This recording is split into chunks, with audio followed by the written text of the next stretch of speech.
Hey guys, welcome to my December 18th DVD update, where I talk about all the DVDs and Blu-rays I've gotten over the last 2 months or so. Sorry, it's been a while since the last one.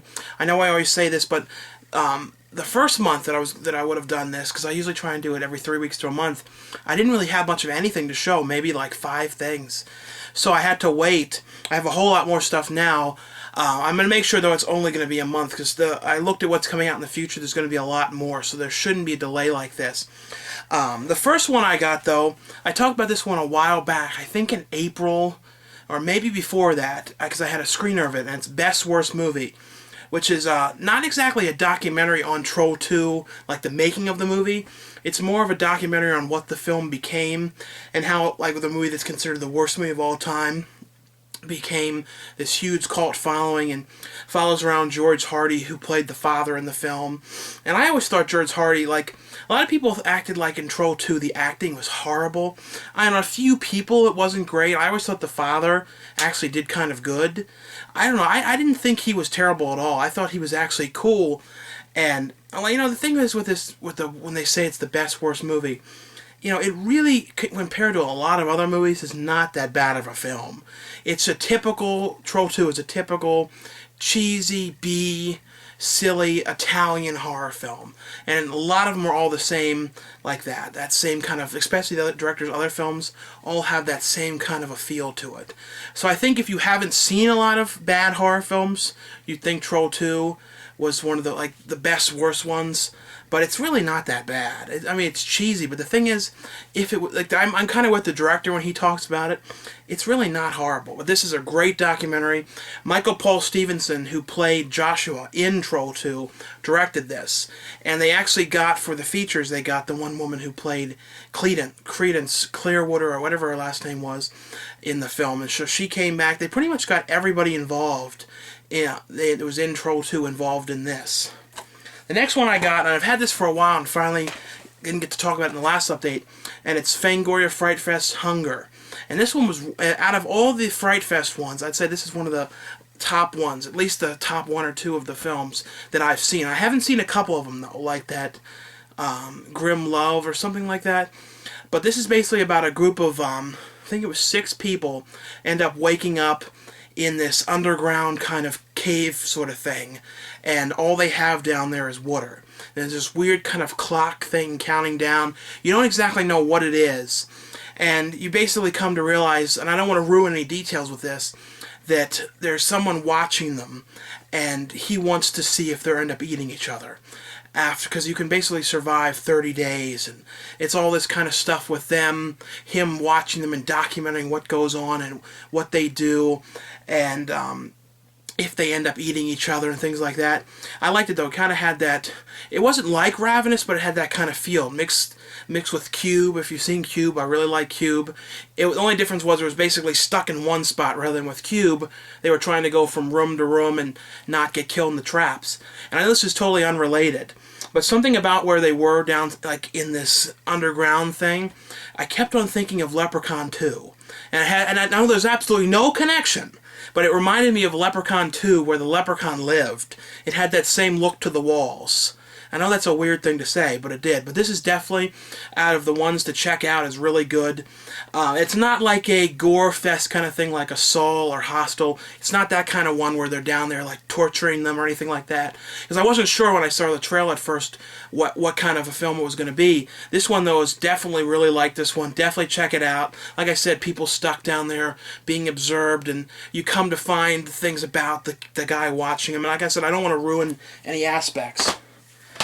Now, the next one I got was because I've always been making shorts and things like that, starting at the same age this girl did, probably around 11. So I was interested in seeing this, and it's called Zombie Girl the Movie. It's the movie about the girl who was making the zombie movie when she's 11. It's basically following her around. It's not the most professional documentary ever. I was kind of trying to figure out who it was that actually made it. I guess it was like her friend or somebody from the family that knew him or something. But it's about this girl going through all these things, making her first movie. And I mean, for her first movie, it was fine. It comes with the movie, too. Her new one, though, I saw the trailer for it, and she's got a good DP on it. It looks really cool. It's like sucky teen romance or something like that. Definitely looks like a huge step up. Like she's getting really good. But like I said, it's basically following her around with her first feature-length movie, like the kid making their first feature. And it's an interesting thing. The next one I got, now this is a movie that I kept for a long time. I forgot the name of it, and I always was trying to remember what it was, and I kept thinking, was it the Carnival of Souls remake? And it wasn't. It's a movie called, now the cover to this is bad. I don't really get what the cover, it's like a 2-pack, like I don't care about the Phantom Racer movie, but it's The Clown at Midnight. And this is one I remember really liking when I saw it probably in the 6th or 7th grade. Years back I saw this thing. And it's like a group of these kids that are cleaning up a theater building or something like that, and this clown is killing them off in there. It was really cool. It kind of reminded me a little bit of I think I saw it after I saw this, a movie called Stage Fright, which was a cool one. That one you never hear people talk much about. I think it was an 80s film. But this is definitely one to check out. I remember I found this at Fry's a couple days early, and then I went up there again. I was like, oh, I found this early, I'm going to get this. And I looked, they had tons of stuff out early by mistake there. And then they're like, sorry, sir, this is out by mistake yet. We can't sell it. So it was a big order. I said, can you just hold it then? And like, oh, all right, we'll hold it. And it was going to be out like a few days later, so I had to go back and get it. And here's the trick for you. If you ever find anything out early at Fry's, just put it back and go, well, it would have been nice if I could have gotten it, but I can't. Because it seems like anything they put out early, and they put out a lot out early. I've been in there every time and see stuff early. A week to 2, don't bother with it, they won't give it to you. The next one I got, I watched this on MTV. There's very few things I like on that channel anymore, but I like that Andrew Jenks show is interesting, and The Buried Life about those guys that have all these things they want to do before they die. And the show's gotten a little bit more interesting lately, like when they had the $1 million. But this is them with all these things they want to try and accomplish before they die. And a lot of things don't always work out. Like half of the things on here don't end up happening for them. But it's basically these guys doing these things. It's interesting, though. It's only sold through Amazon on demand, so it's on Amazon.com, the burn on demand thing. I guess they don't think it's going to sell well. I think this is kind of the way things are going to go for a lot of kind of obscure TV shows. Like since there's so many of these reality things now, I think most of them are going to come out through this burn on demand way. Now this I got because it was $5, and it's Puppet Masters 1, 2, and 3 3-pack, which is interesting because I remember how just a few years ago these were such a pain in the ass to find. And I remember they lost the rights to them or something happened, and you could only buy from them the Australian DVDs or something like that. I remember all that stuff at Comic-Con. I remember they had that thing, like you can only get this Australian version because the other one we don't have. And I always like these films. They're fun movies. I just got sent from them their latest movie, so I still have to watch that one, and Killjoy 3. The next one I got was a film that Charles Grodin, Walter Matthau, and Dan Aykroyd did that I had never seen. And I think I hadn't seen it for a reason, because it's not amazing. It's really not that good. And it's called The Couch Trip. And it's not that it's terrible. I think you can see that well. I'm trying to do something different with the lighting so you can see me better, and it's not weird shadows. I think weird like light on this one, because it's white, I think. But it's them, and I'm trying to remember, Dan Aykroyd is a mental patient in the nut house. And he ends up, he's like in the one doctor's office, and here's this call for the one doctor to take over for Charles Grodin's character, who's this big radio guy and has a mental breakdown. So Dan Aykroyd ends up it's really weird, he sneaks out of the building, takes the job from the one doctor, and works at this radio station. It's really not that good. It's interesting. It wasn't horrible, but it's not one to go after. Now this one I was surprised to find, because I have all the other Leprechaun films. I know I just talked about Leprechaun. I have 1, 2, and 3, and I always want to get the 4th one, but it's always like $12 or like something like that. It's way too much money, and I always wanted to get the Leprechaun in the Hood, because I've seen the first one and thought for a shits and giggles movie, it's fun. But I found this at Walmart for some reason, maybe 3 or 4 days ago. They still had it, this specific one, those Halloween DVDs out, the ones that were made to be sold for Halloween, I think meant to be put back in the box. Because you know how they have certain things that are like promotions for Halloween, then they go back. Well, they still had this out, and it was Halloween. I never saw the set with the Halloween movie night thing with Leprechaun 4, and then Leprechaun in the Hood, and Leprechaun in the Hood 2 for $7, which is a really good price for all these, because the Leprechaun in the Hood movies are like, you don't see them, and if you do, they're like $18 because they're the copies because they never sold. So you always see them in like FYE, the same old discs for like $18.99, never marked down. Now this one I talked about in the last video, and I said how I felt like watching this again, and boy was this a piece of crap. And I remembered that I sold this off when I was in, probably when it first came out, like 1999, 2000. It's like one of the first and only. I didn't used to sell off many DVDs, but I know I sold this one. And it was the Bogus Witch project. I'm going to keep this, you know, just because, you know, but it's terrible. It's basically these... I feel like they must have been like web. I don't know if they were shot for the web or they contracted out for people to make these spoofs, but they're these really bad parodies of Blair Witch. There's one with Pauly Shore in it, which is kind of fun, but man is it cheap. I don't know, this one wasn't great. Now another one of the Fangoria Fright Fest ones that I got is, now with these two, they at first came out only to Blockbuster, so you could only rent them and get them there. Now I believe they're on Amazon, and they should be everywhere. And you can get them cheap, used at Blockbuster. Roadkill, and I think this had a different title in Australia, and it came out the Blu-ray there too. And this is about these kids that end up getting chased by this. It's one of those trucks, but they're calling it like a road train because it's like huge. It's like two trucks tied together. I don't know. I don't know if they really have. I've never really seen them very often, but it's huge. This thing. The thing ends up breaking down. Chasing them, and then they get run off the road in an accident and end up stealing the road train because the guy leaves to go to the bathroom, and you find out that the thing was like possessed or something like that. And it wasn't outstanding, but they're like getting chased down. There's all kinds of weird stuff going on in the back of the thing, and there's some creepy images with stuff in the back of the truck in the back with these weird like Hellraiser kind of things going on. It was interesting. It's not great though. The next one I got, because I heard about this from the guy who, if you've seen that video series, The Retarded Policeman, the guy and his brother who are in those and I think worked on them, we're talking about this film called Pastor Shepherd, and I saw Danny Trejo was in it, and I wanted to see it too, because I usually watch everything that he does. And I know that's based on a YouTube character, Pastor Shepherd. I don't know anything about the YouTube stuff, though. But it's this guy that lives with his he works for this pet thing that's like freeze-dried pets. Like if your pet dies, they freeze-dried so you can keep it. It kind of reminded me of those things you buy that they would sell at like the mall and stuff. They looked like realistic pets, and I always wondered, are these real? Like, because like there was all these rumors about that they were real and stuff. But he works at this thing, ends up has this boss that's abusive, played by the one from Retarded Policeman, and his mother is kind of a recluse, and she never leaves the house, and she stays home all day watching those ministry shows, giving away all their money. And he has this idea to try and finally get her out and get her, take her to one of these ministry things. And, you find out it's all kind of, just to get money and stuff. Danny Trejo, though, plays the next-door neighbor in it. And he's in a lot of the movie. I wasn't sure if he was going to be in it for like a scene or a little cameo. He's actually throughout the movie.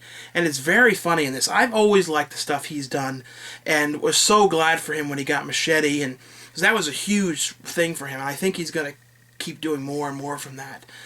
Bigger parts and things like that. This is definitely one to check out. It's a fun comedy. Kind of reminded me of like a film from the 90s. I don't know. I like this a lot. The next one I got is from the company Midnight Syndicate, who, and now they're best known for, they do a lot of music. Like if you go to the Halloween store and stuff, because I used to work at a Halloween store years back, and I remember they were always playing their music in there. And so it starts off in the beginning with, it's a little hard to explain. It starts off with these vampires in the beginning, and like there's this necklace thing, And then years later, the one girl, one of the girls in the movie wants to bring her brother died. She wants to bring him back by using the necklace that she found, and she brings back zombies. It's very difficult to explain. The music in this was really cool. Tom Savini's in it, and Andrew Duval. And I didn't even know it was him at first because he had this like peculiar like wet like wiggish thing on, but it was him from Wishmaster. This is definitely one to check out though. I think it's a Hot Topic exclusive. I don't know if it's sold anywhere else but Hot Topic. I think it's on Amazon though, but I remembered hearing about it being a Hot Topic exclusive film. Now some of these ones I didn't get to watch, and we'll get to the Blu-ray soon. This one I got called The Kids of Degrassi Street, and it looked like a real 80s, especially the back. So I'm like, I just want to look at this, and I know it's related to the Degrassi show. I think this was the first one. Then they had the Degrassi High School, and then they had the newer series. I'm pretty sure that's how it went. I haven't looked at this yet. The next one, they finally put out the complete 4th season of Boy Meets World, and this was a pain in the ass to find. For some reason, nowhere had it. Fry's were like, what? This is not in the system. And Best Buy didn't have it. Nowhere had it in the system. Surprisingly, they had it at Target, but I already ordered it on Amazon because I couldn't find it. This is definitely one to check out if you like the show. And hopefully they're going to keep putting out the other seasons. Now this, I'm glad they finally started putting these out. They actually put out a set with all the seasons in one for like $150 or $200. I'm like, I'm not going to do it like that. It's a Larry Sanders Show Season 2. Hopefully they're going to continue putting out the other seasons separately. I keep thinking about Rip Torn, though, about like going to a bank drunk, because I heard about that recently, about how he went in a bank drunk and tried to rob it or something. All kinds of things going on with that, but it's basically a show about like a guy like David Letterman with his talk show, and they run into all kinds of problems with it, and the show starts failing in ratings and things like that. They have a lot of cool guest stars that were people really big in the 90s and stuff when this was on. This is definitely one to check out. I always liked this. I got this at Big Lots when I was with Wet Movie, so I haven't looked at these yet. But I got Mork and Mindy, the complete second season. I still got to find the first one, but it was only $6. And then I got the Three Ninjas films, which I haven't watched in a long time, for $3. This was from Fry's before. But I remembered, I haven't watched those movies, I think, since they first came out. For some reason, I never owned the VHSs of them. I remembered really liking them, though. I remember after I left, I think, the Sidekicks, because there's a period of time where there's a whole lot of those ninja movies. I remember me and my one friend were like, always trying to do like ninja moves and stuff. I don't know, everybody was doing like ninja moves then. Like there was the Surf Ninjas, all these 90s ninja movies. I'm sure a lot of people ended up in the hospital during that time with ninja kicks to the face and stuff. Now, on to the Blu-rays. And the first Blu-ray I got, now this I was so glad to see this finally came out. And it has a lot of features, a bunch of new ones too. It's Back to the Future trilogy with all 3 films. And I bought a lot of different things with Back to the Future. I bought the original 3-pack set with all the films, and I bought the re-release of the first movie to get the ride footage and some of the other extra features. This is really good though. It has a bunch of features on it. And if you haven't seen the Back to the Future ones, they're like absolute must-owns, especially for Blu-rays. They look really good. And I remember when the first DVD came out, there was all kinds of issues with the second and third movie being formatted improperly. And I think I had the DVDs that were formatted wrong, because they put the widescreen way too high up and cut off things. Luckily, these ones are perfect. There's nothing like that.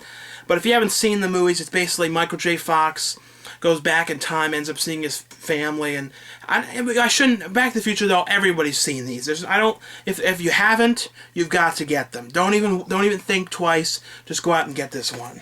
Now this is one I had to rebuy. I went to play the Blu-ray, and for some reason I put it in there, and it nearly broke the PlayStation. It put PlayStation 3.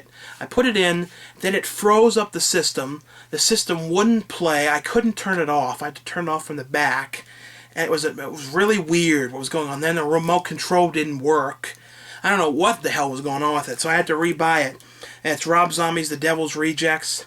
And I really just wanted to watch this again. And, you know, this is a really cool movie. I like Rob Zombie stuff. Halloween, the remake, wasn't perfect. Same with the sequel. I know he's not doing the third one. They are doing a third movie, and I believe in 3D. But this picks up where the first movie ended. And I think this is a little better than the first one, because I've been thinking about it. I like the opening to 1,000 Corpses, but it does go downhill a little bit. This one is a lot better film, though. Now, this one I haven't seen in a long time. I've been getting some Kevin Smith's Blu-rays. This is Chasing Amy. And this really, in my opinion, is his best movie. Especially for writing. The script in this is so good. The performances he got out of everybody was so good. Especially Joy Lauren Adams did so good in this. And if you haven't seen it, it's about Ben Affleck and Jason Lee, and they're two they write comic books. The thing is, this was kind of like a pre-Comic-Con movie. Before Comic-Con became what it was now, this kind of showed what comic conventions were like, because it opens with them signing comics, and Ben Affleck is the guy that writes the comics and draws the pictures, and Jason Lee is basically just inking everything. He just colors and lines, so that kind of thing. But Ben Affleck ends up meeting Joy Lauren Adams and really starts to like her, starts going around places with her, and he doesn't realize that she's a lesbian. And they kind of act like they can just be friends. Then it becomes she ends up having feelings for him. It's I don't want to ruin all kinds of things for it, but it's so well done. The ending is so depressing, though. It is, some people ask what kind of movies you wish you could kind of change the outcome to a movie. I kind of wish they could have changed it. It's good. It's a great ending, but it's really sad. Just really sad. This is definitely, if you want to see a Kevin Smith movie, this is definitely the one to watch. It's just very, very good movie. This one I got, and for some reason I wanted to see this. It's not an outstanding movie, but it was fun, and it's The Lottery Ticket, and it's with Bow Wow, Little Bow Wow, grown up. He's Big Bow Wow now. Don't call him Little Bow Wow. But, Bow Wow, just plain Bow Wow. Bow Wow, and he ends up getting this lottery ticket. It's worth like a couple $1 million or something, and he lives in like a bad area, and he's like dangerous area because he has the money, and he keeps on getting word it's going to get stolen because there's this one guy that got out of the jail that's after him, trying to steal the ticket. And it's a fun movie. I liked it. It's not a great movie, but it's fun. Now, this one I got, and I wasn't sure how I was going to review this and stuff, because I feel it's really upsetting about Brittany Murphy passing away. And I thought she was a great actress. I always liked everything she did. And this movie, though, it's called Abandon, and it was always really expensive, but I found it at FYE for $9 on sale for the Blu-ray. It was really cheap, so I was like, I gotta get this. I've wanted to see it, but I didn't want to pay $29.99 for the Blu-ray everywhere. Online, it was overpriced, but lucky enough I was able to find it. But it's she goes with Dean Cain, and no matter what I do, every time I think of Dean Cain, I keep thinking of Ripley's Believe It or Not. It's kind of like I can't get that image out of my head, him talking about that Ripley's thing. But it's her taking Dean Cain to the doctors, who's going in for a surgery or something like that. She goes in there into the waiting room, and he ends up disappearing. She can't find him. Everybody in the hospital thinks she's crazy. And there's just some things about this movie on a technical standpoint, and just the choices they made they made Brittany Murphy in the movie not look good. They did something weird with her hair, and if you see the movie, you know what I'm talking about. And I felt really bad for her. I felt like, I don't know if she was sick at this point or what was going on. It was really sad. The whole movie was sad and hard to watch, because I know it was one of her last movies. She didn't look well. I don't know. If you watch it and know what I'm talking about, let me know. But I felt really bad, and I also felt like they really mistreated the images in this film. Like, I don't feel like this was color corrected. I don't feel like they put much effort into the, post-production of the film at all. I felt like they kind of just threw it together.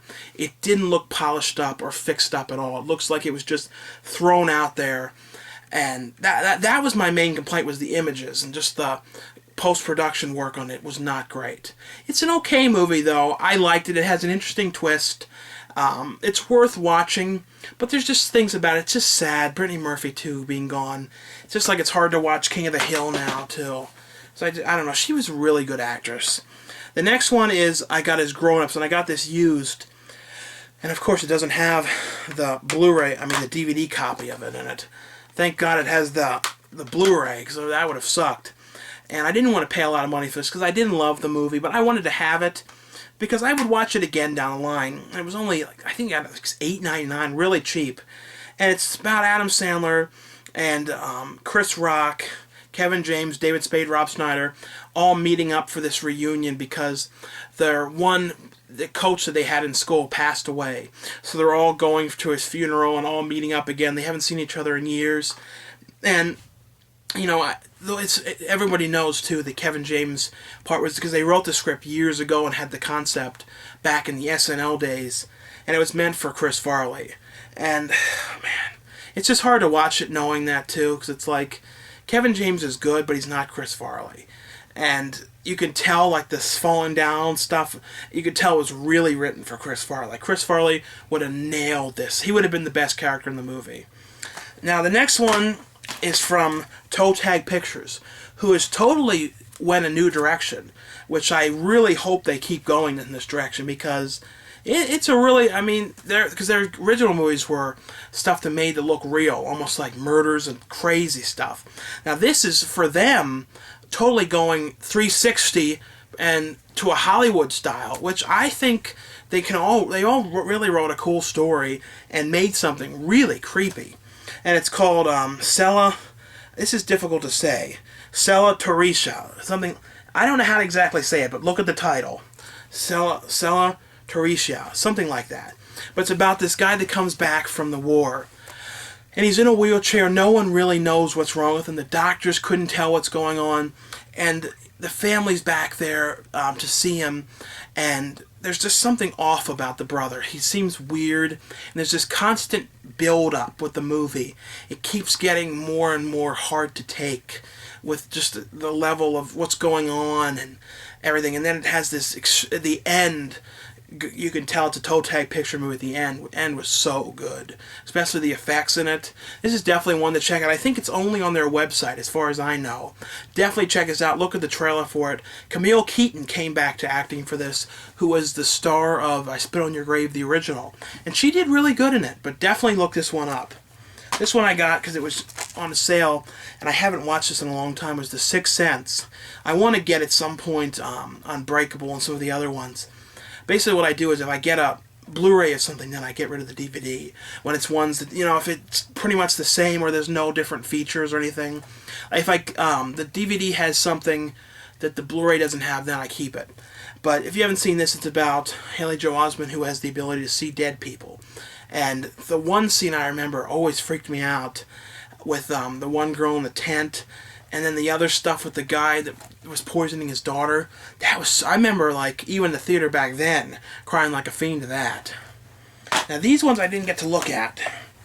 And I just got this Scott Pilgrim, and everybody's saying this is good. Then I've heard some people say they didn't like it.